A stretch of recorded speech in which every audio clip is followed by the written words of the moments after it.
Luisiana no es un estado que se entienda a simple vista.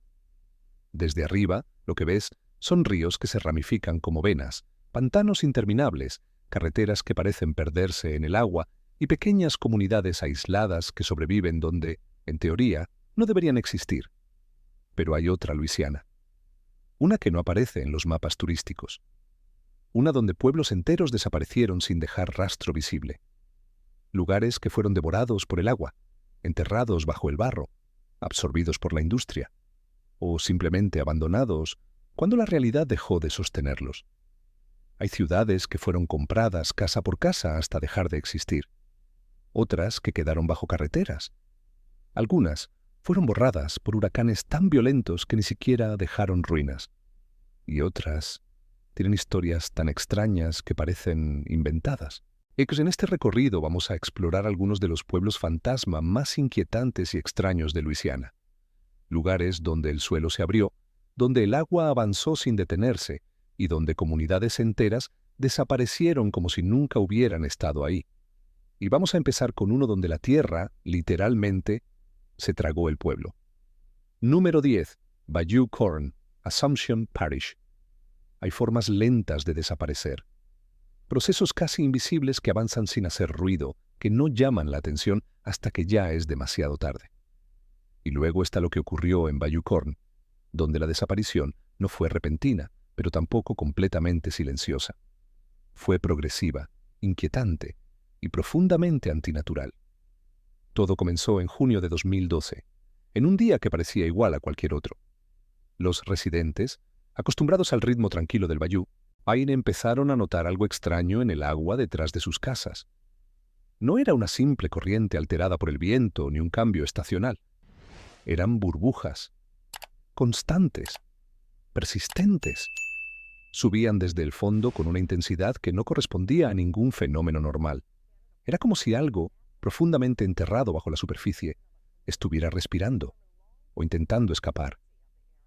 Al principio, la sensación fue de confusión, luego de inquietud y finalmente de miedo, porque poco después de que aparecieran las burbujas, el suelo comenzó a vibrar.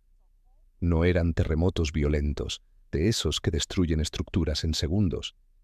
Eran temblores sutiles, pero constantes. Lo suficiente como para sentirse bajo los pies, lo suficiente como para alterar el sueño, o sea, lo suficiente como para que cada persona en el pueblo comenzara a hacerse la misma pregunta: ¿qué está pasando debajo de nosotros? Las autoridades intervinieron, se iniciaron estudios, se recopilaron datos. El Servicio Geológico de Estados Unidos detectó actividad sísmica en la zona, pero no logró identificar una causa clara. Se habló de posibles fugas de gas. Se consideraron fallas naturales. Mientras tanto, la empresa Texas Brine, que operaba una mina de sal en el subsuelo, negó cualquier tipo de relación con los fenómenos. Insistieron en que no había riesgo, en que no había motivo para alarmarse. Pero la realidad estaba avanzando más rápido que las explicaciones. El 3 de agosto de 2012, todo dejó de ser especulación.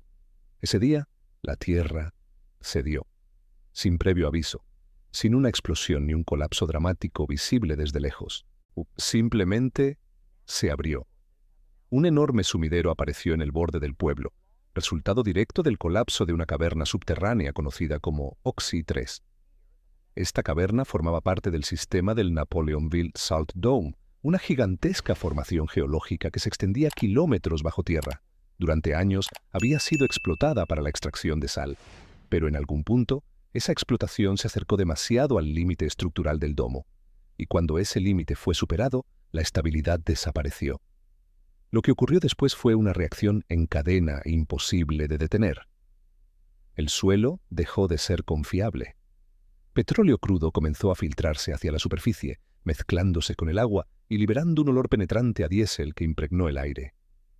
Los residentes empezaron a experimentar síntomas físicos: náuseas, mareos, dolores de cabeza constantes.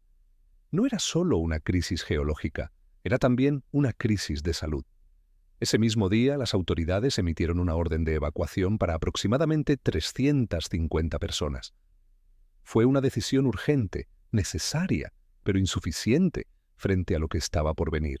Porque lo más inquietante de Bayou Corne no fue el colapso inicial, fue que el desastre no terminó ahí. No hubo un momento de destrucción que pudiera señalarse como el final.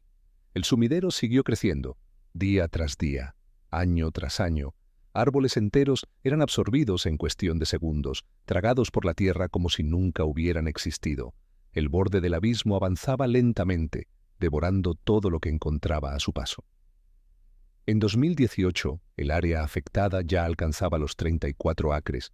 Para 2024 había superado los 37 acres, otro con una profundidad de aproximadamente 230 metros. Una escala difícil de dimensionar. Una herida abierta en la tierra que no dejaba de expandirse. Mientras tanto, la comunidad se desintegraba. No de forma violenta, sino progresiva. La mayoría de los residentes aceptaron compensaciones económicas y abandonaron sus hogares. La empresa responsable terminó comprando prácticamente todas las propiedades. Calles que antes estaban llenas de vida, de rutinas, de conversaciones cotidianas, se transformaron en espacios vacíos, silenciosos, sin identidad. Lo que alguna vez fue un vecindario se convirtió en una extensión más de una propiedad corporativa. Y esa transformación, lenta pero inevitable, es quizás lo más perturbador de toda la historia, porque no hubo un único evento que marcara el fin. No hubo una explosión que destruyera todo en segundos, ni un desastre natural imposible de prever. Lo que ocurrió en Bayou Corne fue distinto. Fue una comunidad obligada a observar día tras día cómo el suelo bajo sus pies dejaba de ser seguro, cómo la certeza se convertía en duda, cómo lo familiar se volvía inestable, hasta que finalmente ya no quedó nada que sostener. Hoy, Bayou Corne sigue apareciendo en los mapas. Su nombre aún existe, como si nada hubiera cambiado. Pero en la práctica, el pueblo ha dejado de ser un lugar habitable. No es un pueblo fantasma en el sentido tradicional, con edificios abandonados y calles vacías. Es algo más inquietante.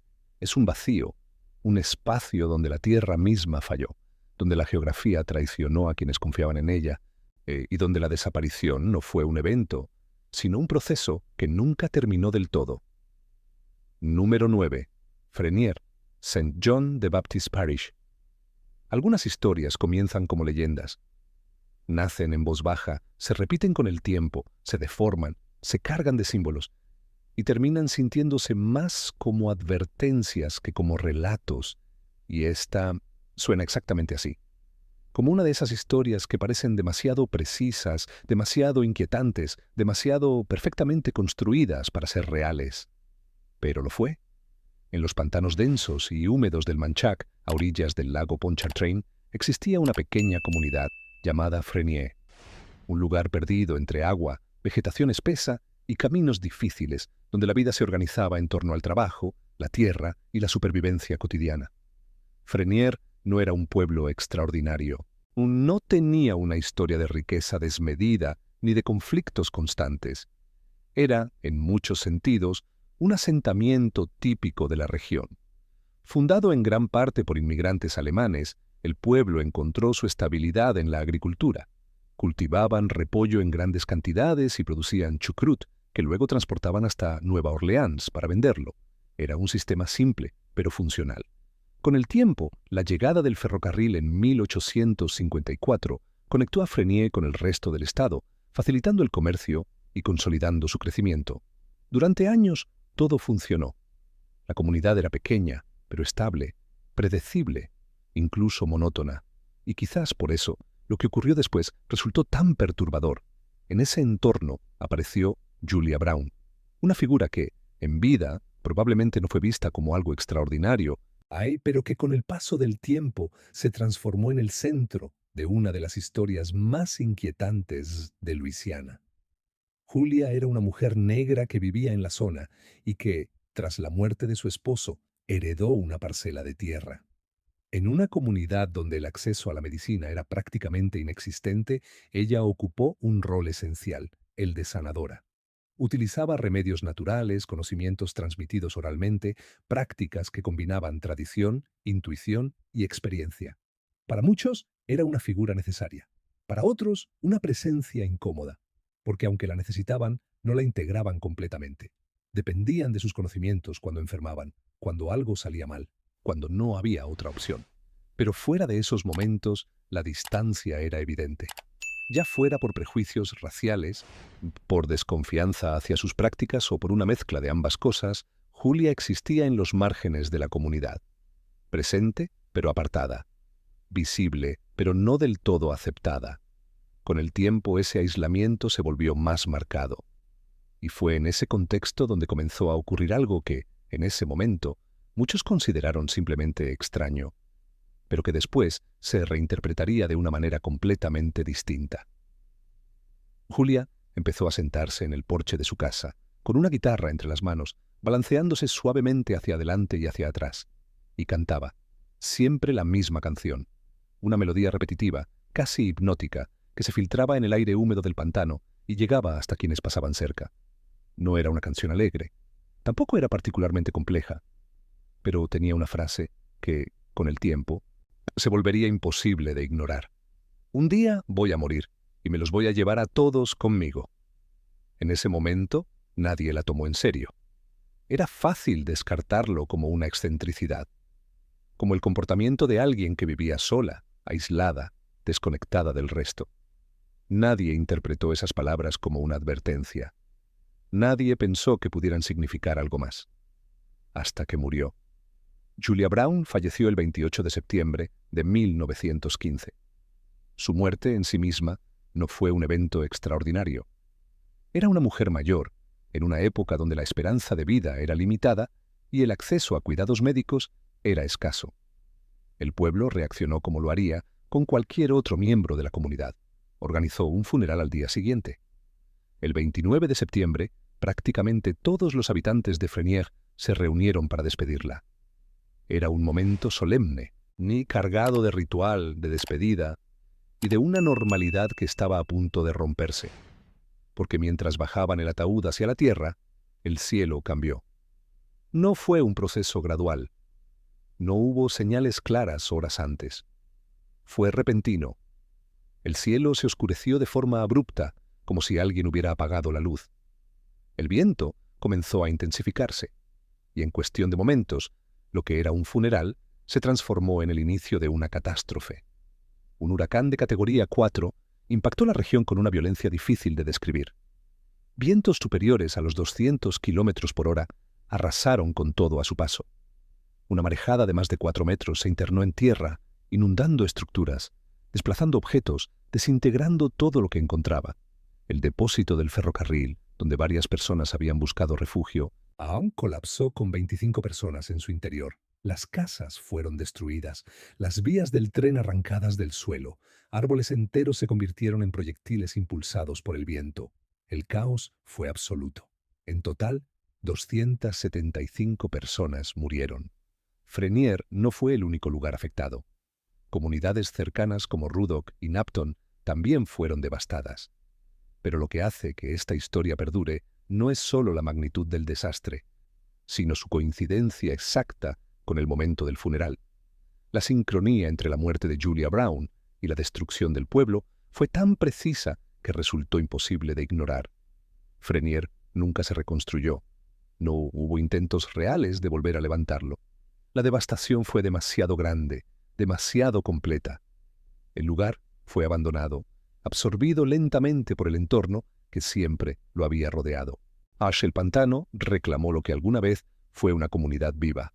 Hoy, lo único que queda es un cementerio en medio del paisaje, un terreno aislado, rodeado de cipreses, donde el silencio es constante y la sensación de abandono es absoluta. No hay casas, no hay calles, no hay señales visibles de que allí alguna vez existió un pueblo.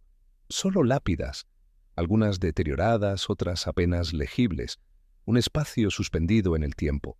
Y como ocurre con todas las historias que rozan lo inexplicable, las interpretaciones varían. Algunos aseguran que el espíritu de Julia Brown sigue presente en el pantano, que su figura se mezcla con la niebla, que su voz aún puede escucharse en ciertas noches, repitiendo la misma canción que nadie quiso tomar en serio.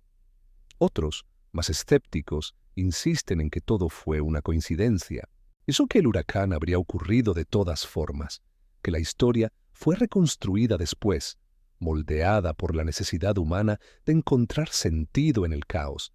Pero hay algo que no se puede negar, algo que permanece constante más allá de cualquier interpretación.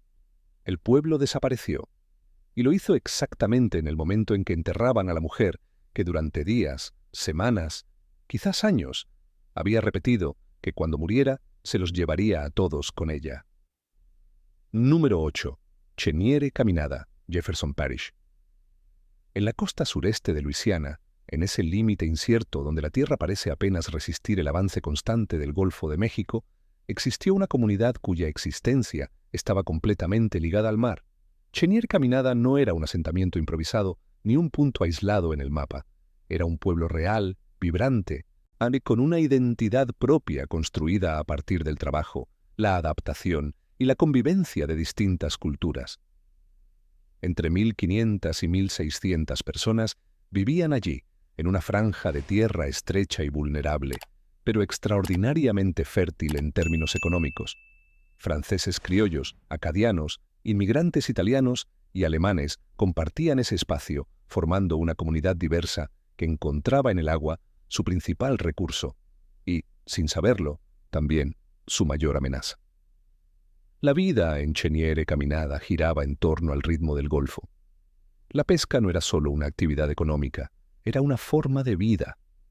Las redes se extendían al amanecer, las embarcaciones salían y regresaban marcando el pulso del día, y la recolección de ostras, camarones y cangrejos alimentaba tanto a las familias como al comercio regional. Nueva Orleans, y a una poca distancia relativa, funcionaba como el gran mercado donde todo ese esfuerzo se transformaba en ingresos. Con el tiempo, el pueblo no solo logró sostenerse, sino prosperar. La industria austrera crecía, las rutas comerciales se consolidaban y la comunidad comenzó a desarrollar estructuras propias, una escuela, un servicio postal, espacios de encuentro. Todo indicaba que, a pesar de su ubicación precaria, el lugar tenía futuro. Pero en ese tipo de geografías, el equilibrio nunca es definitivo. La misma ubicación que ofrecía abundancia también implicaba una exposición constante. La tierra era baja, el margen de error mínimo, y aunque los habitantes estaban acostumbrados a tormentas, mareas altas y cambios climáticos, lo que ocurrió en octubre de 1893 estaba en otra escala. El 1 de octubre, y las señales comenzaron a aparecer de forma sutil, casi imperceptible para quien no supiera interpretarlas. Pero la naturaleza, cuando se altera, suele avisar primero a quienes dependen directamente de ella. Las aves fueron las primeras en reaccionar. Pelícanos, gaviotas, incluso especies más agresivas y territoriales, abandonaron la zona de manera masiva, desplazándose hacia el interior como si huyeran de algo inminente. No era un movimiento normal, no era migración, era una retirada. El ganado, por su parte, comenzó a alejarse del agua, inquieto, desorientado. Se movían en dirección contraria a la costa, como si percibieran una amenaza invisible para los humanos. Pero esas señales, aunque extrañas, no fueron suficientes para anticipar la magnitud de lo que estaba por venir. Horas después, llegó la tormenta. Un huracán de categoría 4 impactó directamente sobre Cheniere Caminada con una violencia devastadora. Los vientos superaban los 200 kilómetros por hora, arrancando estructuras, desintegrando viviendas, convirtiendo objetos cotidianos en proyectiles letales. Pero fue la marejada lo que selló el destino del pueblo.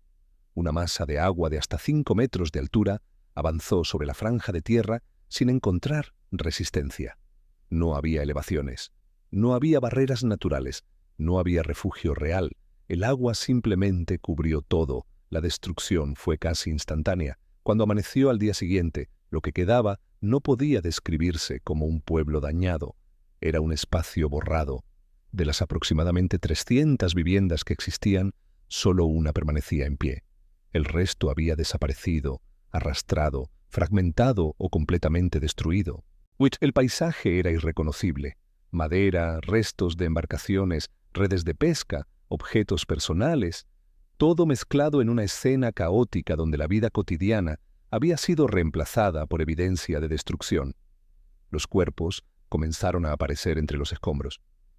Algunos en la costa, otros atrapados entre estructuras colapsadas, otros simplemente arrastrados por el agua. De una población cercana a 1.500 personas, al menos 779 murieron. La cifra no solo representa una tragedia masiva, sino un colapso demográfico absoluto. Familias enteras desaparecieron en cuestión de horas. Apellidos que habían formado parte de la comunidad durante generaciones dejaron de existir en una sola noche. No hubo tiempo para reaccionar, para escapar, para reorganizarse. Fue un evento total. El impacto no fue únicamente físico, fue también social, cultural y estructural. El cementerio del pueblo, incapaz de contener la magnitud de la tragedia, se inundó durante la tormenta. Las tumbas se abrieron, exponiendo restos antiguos justo en el momento en que se necesitaba espacio para enterrar a los nuevos muertos. Era una escena que desafiaba cualquier noción de orden. Pasado y presente colapsando en el mismo espacio, en el mismo instante. Intentar recuperar la normalidad en esas condiciones era simplemente imposible. A pesar de todo, algunos sobrevivientes intentaron reconstruir, no de inmediato, pero sí con el paso del tiempo. Volver significaba recuperar lo perdido, reconstruir no solo casas, sino también identidad. Pero la costa no cambió. Las tormentas continuaron. El patrón se repitió. Y eventualmente, o si la comunidad entendió lo que la geografía había dejado claro desde el principio. Ese lugar no era sostenible a largo plazo. El abandono no fue una decisión repentina. Fue una aceptación progresiva de lo inevitable. Hoy, Cheniere Caminada prácticamente no existe como asentamiento. El terreno se ha transformado en marisma, una extensión inestable donde el agua domina el paisaje y la tierra parece disolverse lentamente.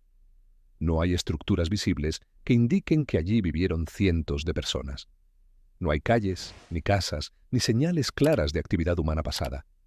Solo queda un cementerio deteriorado, ubicado cerca de la carretera estatal, como un último punto de referencia. Es un espacio silencioso, expuesto, frágil. Un lugar que no solo recuerda una tragedia, sino también la relación compleja entre las comunidades humanas y los entornos que habitan. Cheniere Caminada no fue un pueblo débil, fue un pueblo adaptado, productivo, resiliente, pero estaba construido en un lugar donde la estabilidad nunca fue una garantía. Número 7. Morrisonville, Iberville Parish. No todos los pueblos desaparecen por causas naturales. No todos son arrasados por huracanes, inundaciones o el paso inevitable del tiempo. Algunos son eliminados de una manera mucho más fría, más calculada. No hay caos visible, no hay destrucción inmediata. Hay decisiones, planes, estrategias, procesos que avanzan en silencio hasta que, un día, el lugar deja de existir. Morrisonville es uno de esos casos. Un ejemplo claro de cómo una comunidad puede ser borrada no por la fuerza de la naturaleza, sino por la lógica implacable de los intereses económicos. Fundado en la década de 1870 por personas anteriormente esclavizadas, Morrisonville no era solo un asentamiento más a lo largo del río Mississippi. Era una comunidad construida desde la resistencia, desde la necesidad de crear un espacio propio en un contexto histórico adverso. Durante más de un siglo sus habitantes levantaron casas, formaron familias, establecieron tradiciones. Era un lugar donde las relaciones no eran superficiales. Todos se conocían, todos compartían una historia común.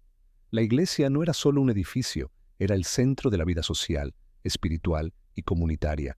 Allí se tomaban decisiones, se resolvían conflictos, se celebraban eventos.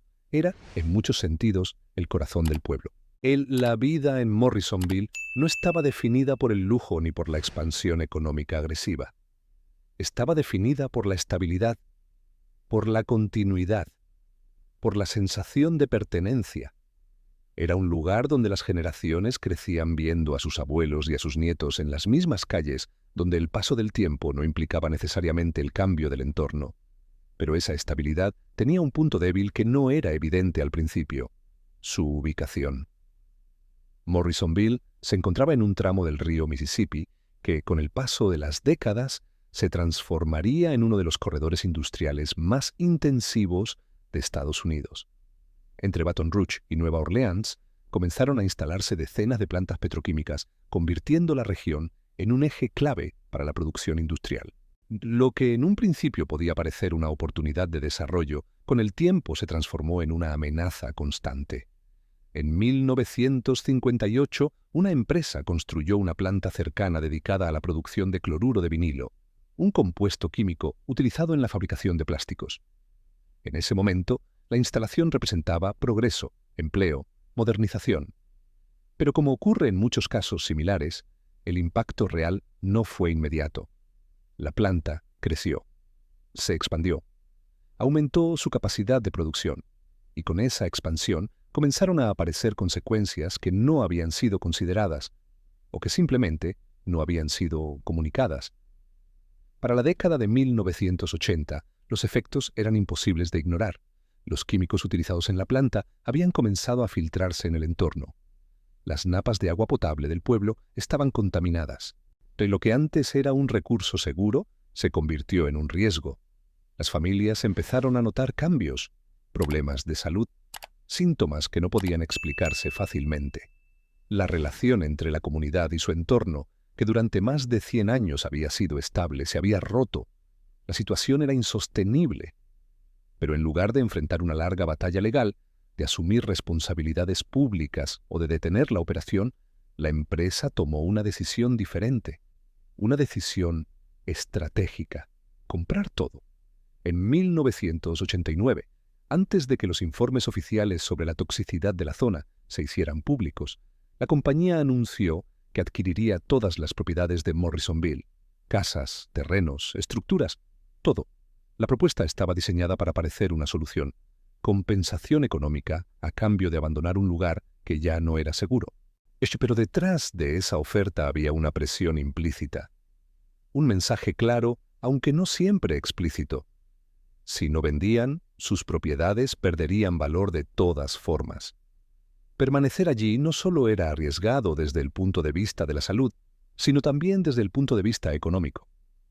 Al principio, algunas familias resistieron. No era una decisión fácil. No se trataba solo de vender una casa. Se trataba de abandonar generaciones de historia, de romper vínculos, de dispersar una comunidad que había sobrevivido a condiciones mucho más duras.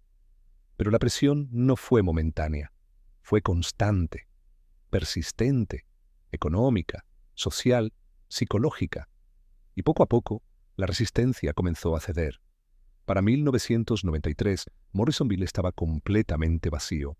Las casas fueron demolidas, las calles desaparecieron. Los espacios que antes tenían significado, la iglesia, los puntos de encuentro, los lugares cotidianos, fueron eliminados o absorbidos por la expansión industrial. La comunidad no fue desplazada en un solo evento, sino fragmentada. Sus habitantes fueron reubicados en distintos lugares, separados unos de otros, perdiendo no solo su espacio físico, sino también la estructura social que los sostenía. Hoy, lo único que queda es el cementerio de la iglesia bautista local, un espacio que resiste como último vínculo entre el pasado y el presente. Junto a él, una estructura abierta fue construida para que los familiares puedan seguir visitando las tumbas. Es un gesto mínimo, casi simbólico, en medio de un entorno completamente transformado. Sí, porque todo lo demás ha sido absorbido por la zona de amortiguación industrial que rodea las plantas químicas. Lo que hace que Morrisonville sea especialmente inquietante no es solo su desaparición, sino la forma en que ocurrió.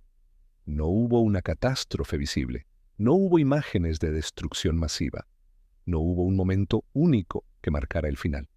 Fue un proceso ordenado, legal, documentado, una comunidad eliminada paso a paso, bajo la apariencia de una transacción. Y lo más inquietante es que no fue un caso aislado. A lo largo de ese mismo corredor industrial, otras comunidades, muchas de ellas también fundadas por personas anteriormente esclavizadas, experimentaron procesos similares. Lugares con historia, identidad y continuidad que fueron reemplazados por infraestructura, por producción, por intereses que operan a una escala completamente distinta. Morrisonville no desapareció por accidente. Y eso cambia completamente la forma en que entendemos lo que significa un pueblo fantasma, porque en este caso no quedó el vacío de lo abandonado. Quedó el silencio de lo que fue deliberadamente borrado. Número 6. Ruddock, St. John the Baptist Parish. Ruddock existía en una franja de tierra extremadamente delicada, ubicada entre el lago Maurepas y el lago Pontchartrain. Era un pueblo maderero, construido alrededor de la explotación de cipreses, con una conexión vital al exterior a través del ferrocarril. Durante años fue una comunidad activa. Tenía hotel, estación, incluso su propio periódico. Pero su historia estuvo marcada desde el inicio por una serie de golpes constantes. En 1902, un incendio destruyó gran parte de su infraestructura industrial. En 1909, una tormenta tropical provocó marejadas que arrasaron zonas cercanas. Aún así, la comunidad resistió. Hasta 1915. El mismo huracán que destruyó Frenier también alcanzó Ruddock. Esta vez no hubo recuperación. La combinación de viento, agua y aislamiento geográfico fue suficiente para borrar completamente el asentamiento. Y sin embargo, hay algo extraño en su desaparición. Ruddock sigue apareciendo en mapas. Incluso hoy, si conduces por la Interestatal 55, verás una salida señalizada con su nombre. Puedes tomarla, puedes salir de la carretera, pero no hay nada, solo vegetación, humedad, restos invisibles. Es como si el sistema nunca hubiera registrado completamente su desaparición. Un nombre que permanece para un lugar que ya no existe. Número 5. Bayou Chen, St. Martin Parish. Hay pueblos que se construyen sobre tierra firme. Y luego estaba Bayou Chen.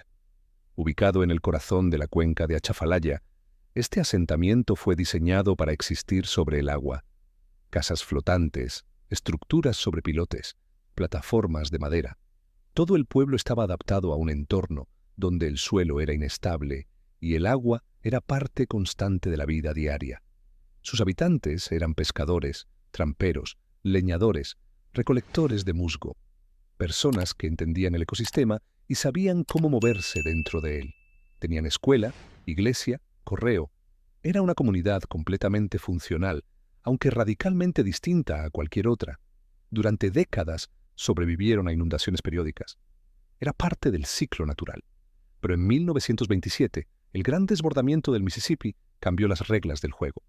La inundación destruyó gran parte del asentamiento. Aún así, decidieron reconstruir. El verdadero problema llegó después. La construcción de diques y el sistema de la Achafalaya Spillway alteraron permanentemente el flujo del agua en la región. Las inundaciones dejaron de ser ocasionales y se volvieron constantes. El equilibrio desapareció. La escuela cerró en 1953. El correo un año antes. Poco a poco, las familias comenzaron a irse. No hubo un momento exacto de colapso. Fue un abandono progresivo. Hoy, Bayou Chen no es visible. Está enterrado bajo aproximadamente 3 a 4 metros de sedimentos y agua. No hay ruinas. No hay estructuras. Solo recuerdos. Un pueblo que existió sobre el agua y que terminó siendo absorbido por ella. Número 4. Elliott City, Point Coupee Parish. Algunos pueblos desaparecen de forma visible. Otros, en cambio, quedan ocultos a plena vista, enterrados bajo capas de infraestructura moderna que los hacen invisibles para cualquiera que no conozca su historia. Elliott City pertenece a esta segunda categoría. Ubicado en una zona baja, donde convergían varios afluentes, el pueblo creció en un entorno naturalmente inestable, pero estratégicamente útil para el transporte fluvial. Durante un tiempo, logró sostenerse pese a las condiciones difíciles. Sin embargo, esa misma geografía que lo hacía viable también lo condenaba. En 1912, una ruptura en los diques del río Achafalaya provocó una inundación masiva que cubrió gran parte de la región. Elliott City logró sobrevivir, parcialmente, pero al año siguiente, en 1913, ocurrió lo mismo. 2 inundaciones consecutivas y 2 golpes devastadores que debilitaron seriamente la estructura social y económica del lugar. Aún así, la comunidad persistió durante varias décadas más, aferrándose a lo que quedaba. Pero el destino final llegó en 1939, cuando la construcción del sistema de control de inundaciones Morganza Spillway obligó a evacuar permanentemente la zona. El área fue designada como espacio de sacrificio, un lugar que debía inundarse deliberadamente cuando el nivel del Mississippi aumentara peligrosamente. Y entonces ocurrió algo aún más extraño. El terreno fue cubierto por capas de arena y sedimentos, y sobre eso se construyó una carretera. Hoy, la Ruta 190 pasa directamente por encima de lo que fue Elliott City. Autos, camiones, viajeros cruzan ese tramo todos los días, sin saber que bajo sus ruedas hay restos de casas, calles, estructuras, una comunidad entera enterrada. No hay señales, no hay monumentos, solo una carretera. Y debajo, un pueblo olvidado.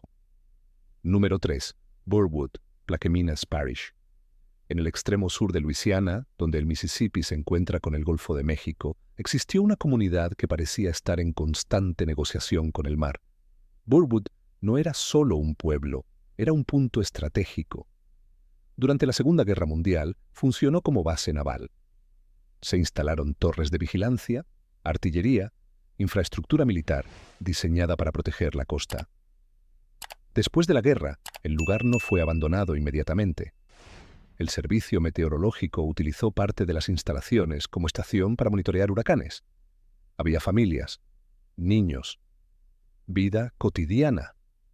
Pero el verdadero enemigo no era militar, era geográfico. La erosión costera en Luisiana es uno de los procesos más agresivos del país. Año tras año, el Golfo avanza, lentamente, pero sin detenerse. La tierra desaparece. En Burwood, ese proceso fue implacable.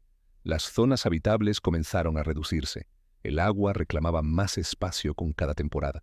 Lo que antes era tierra firme se convirtió en terreno inestable, luego en humedal y finalmente en agua abierta. Hoy, gran parte del área donde se encontraba Burwood está sumergida. No hay restos visibles de la base naval. No hay casas, no hay calles.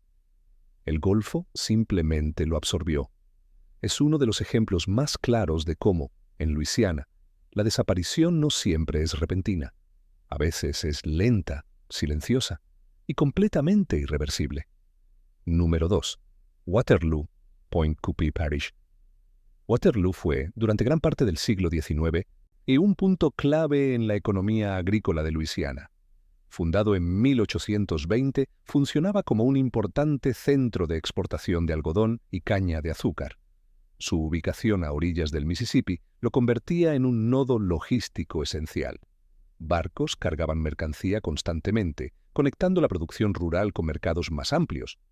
Era un pueblo activo, con movimiento constante, con una economía dinámica que dependía directamente del río. Y precisamente por eso, también dependía de su estabilidad. En 1884, el Mississippi rompió sus defensas naturales y desató una inundación devastadora. El agua arrasó gran parte del asentamiento. Pero lo que ocurrió después fue aún más destructivo. Cuando el nivel bajó, cuando parecía que al menos una parte del pueblo podía recuperarse, llegaron incendios provocados. Personas desconocidas comenzaron a quemar lo que quedaba en pie. La combinación de agua y fuego fue definitiva. No quedó nada. Los habitantes abandonaron el lugar y se trasladaron a comunidades cercanas. Waterloo dejó de existir como entidad funcional. Hoy, el terreno donde estaba el pueblo ha sido reutilizado. Hay viviendas modernas, desarrollos residenciales.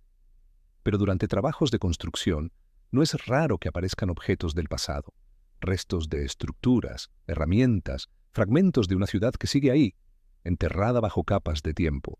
Waterloo no es visible, pero tampoco ha desaparecido del todo. Número 1. Alberta, Rapides Parish. Alberta no desapareció de forma violenta. No fue arrasado por una tormenta definitiva ni enterrado de un día para el otro. Su historia es diferente. Y justamente por eso, es una de las más inquietantes.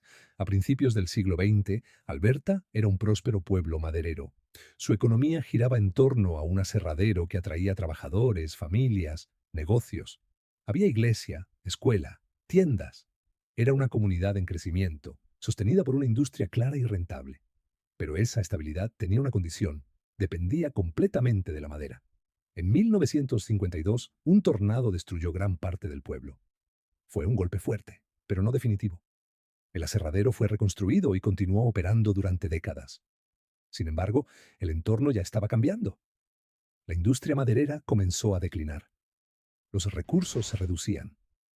La demanda cambiaba. Y con cada año que pasaba, Alberta perdía una parte de su razón de existir.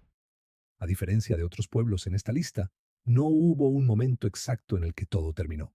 Hoy fue un proceso lento, negocios que cerraban, familias que se iban, edificios que quedaban vacíos. Década tras década el pueblo se fue desvaneciendo.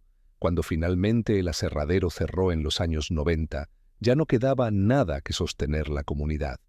Hoy, Alberta sigue siendo uno de los pocos lugares donde aún puedes ver restos físicos claros, estructuras abandonadas, edificios deteriorados, fragmentos de lo que alguna vez fue una vida completa. Es un pueblo que murió lentamente, y eso lo hace más real. Luisiana no tiene pueblos fantasma como los del viejo oeste, con calles polvorientas y puertas de salón moviéndose con el viento. Sus pueblos fantasma son distintos. Están bajo el agua, enterrados bajo carreteras, rodeados por plantas químicas, ocultos en pantanos donde la naturaleza borra lentamente cualquier rastro humano. Algunos desaparecieron por decisiones equivocadas, otros por fuerzas naturales imposibles de detener, y algunos por razones que todavía hoy generan preguntas. Pero todos comparten algo. Siguen ahí, aunque no los veas en el mapa, aunque no haya señales, aunque el paisaje parezca completamente normal, porque en Luisiana desaparecer no significa dejar de existir. A veces solo significa quedar oculto. Si conoces un pueblo abandonado o un lugar que merezca su propia historia, déjalo en los comentarios. Y si disfrutas descubrir historia como esta, suscríbete para no perderte lo que viene después. Gracias por ver.